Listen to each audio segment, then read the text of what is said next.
Hello, it's Michael Chamberlain again, talking about my dad, Robert Bruce Chamberlain, Captain. Uh, Back to Massachusetts.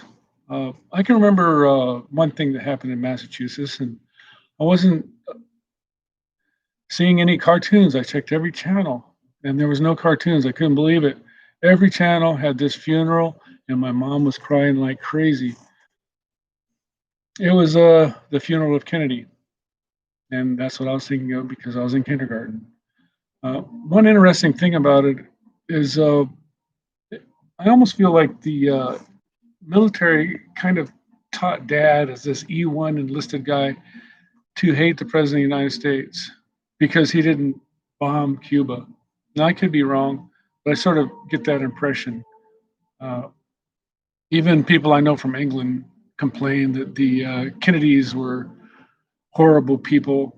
And what really made me think about that this morning, and someone said, "Oh yeah, Biden, that'll be the second Catholic president."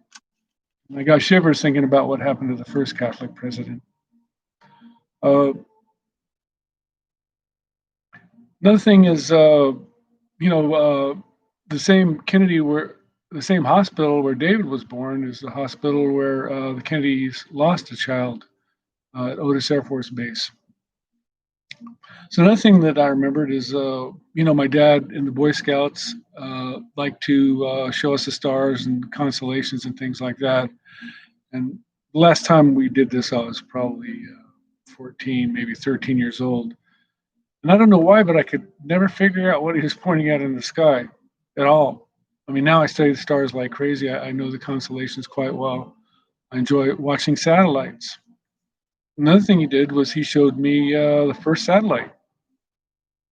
We were at Yosemite. He got us out in the evening. He says, "Yes, this one of the Skynet 3 satellites for the for Skynet and the North Atlantic Treaty Organization will be flying over at this time," and we watched a little light go by in the sky. So that's kind of exciting. Um, One thing that kind of embarrassed me about Dad, and he was quite the skier, is that his calves. He said he had short legs. His calves kind of looked like hams. I used to think of like upside down bowling pins. So I was kind of embarrassed about his legs. And I, as a teenager, thought that my shoulders should be straight like this, but I had these big traps.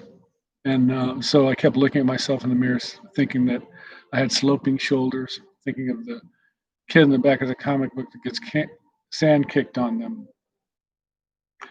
Uh, you know, I was a blue collar worker when my parents started their church. And, my parents had me in special ed for a while. My mom destroyed the records. I was aware of that I was in special ed, and then suddenly I wasn't. I didn't talk to anybody about it. But when my parents started their church, I'm thinking, oh, wow, this is my family church. So proud. I'm a proud man, lots of wonderful people. And, but then I started saying, oh, she's bringing in all these disabled people, people who are very low functioning, low IQ. Uh, wow, I sort of felt like it was making me look kind of bad.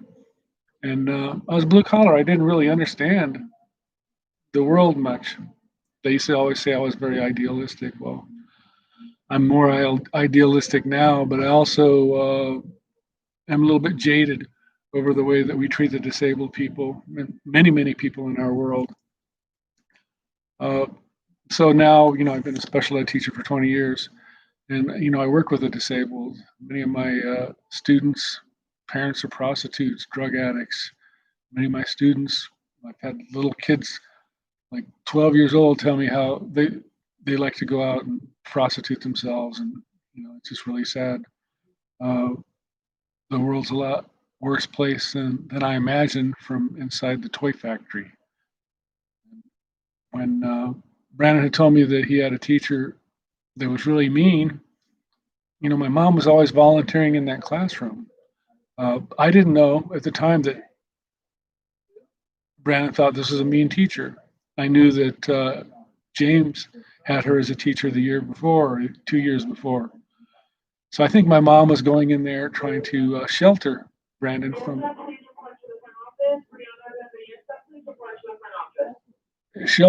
from a teacher who may rule her room by being derogatory or by putting people down, things like that. And I really wonder why she didn't share to me that there are a lot of mean teachers out there, a lot of people that shouldn't be teaching. And it's sad, they work real hard, they get a degree, and then they feel like they're stuck in a job that they hate, and then they hate the kids. So fortunately, I haven't felt that way about teaching. Um,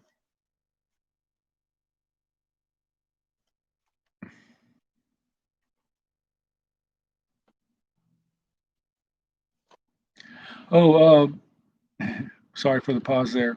Here's something that I was aware of that I'm going to argue with. Now, I had an IQ test done when I was 40, and it came out at 139. And I knew that my mom had done an IQ test on me and Robert. I got a 139 and he got a 140.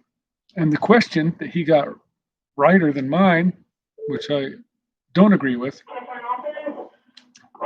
was you've lost a, a coin in a grass, in a square grass yard. Um, Show me the path you will follow to try and find it. Now, Robert did a spiral like from the outside towards the end, or vice versa. I went back and forth across. Now, anybody who's done any orienteering knows that if you can see an object in the distance, in order to do a straight line, you keep focusing on that object. And if you're going in a circle, it would be a lot more difficult to keep in mind where you've already passed. And when we see police searches, they don't all go out there and start going in circles. It just makes sense. They all like going in a straight line. So, but I have to agree that Robert is like far, far away smarter than me when it comes to social things. I'm kind of a social idiot. I remember one of my best friends from high school who was going to Lusinger and then moved to our street so that he could go to Hawthorne. When after the first few months at Hawthorne, he he told me, "Hey, Mike, people are telling me you're weird." And so at that point, I made a point of not embarrassing him by being in his proximity on campus. I knew I was weird.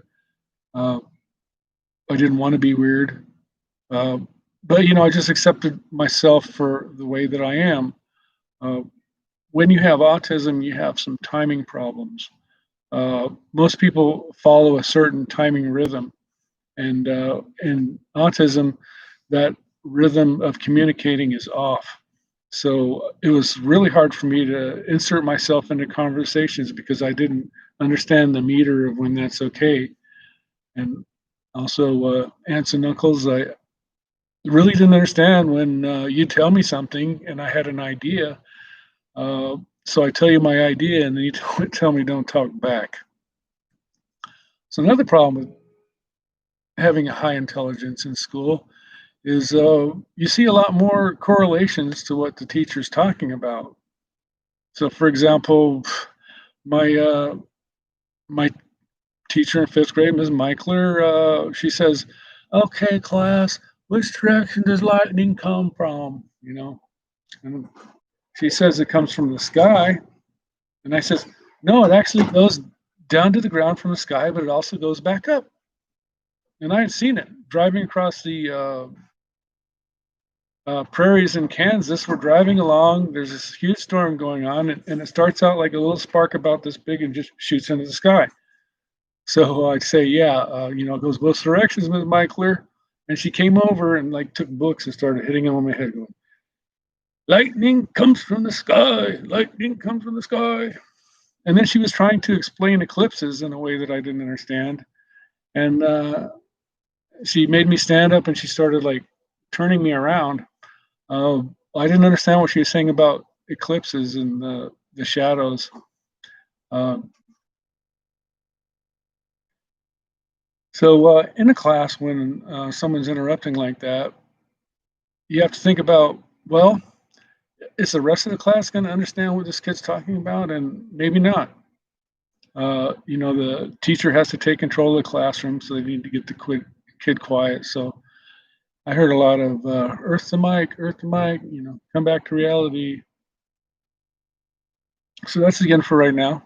And you guys have a good rest of your day. Bye.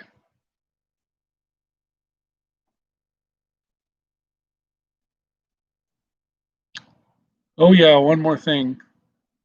I did tell you about Dad backing the bus into the general son's. So I was kind of annoyed that the general sons called my dad Bruce. It didn't bother me that the general let them have long hair. We all had to have short hair. But they're in the back of the bus going, Bruce, Bruce, you're backing into my dad. So he's driving the school bus. And my dad, it seemed like he was ignoring him. He backs up, and the next thing you know, Bruce, Bruce, you hit my dad's Mustang. So that was kind of embarrassing, but I also think that maybe it happened because he didn't hear children calling him Bruce.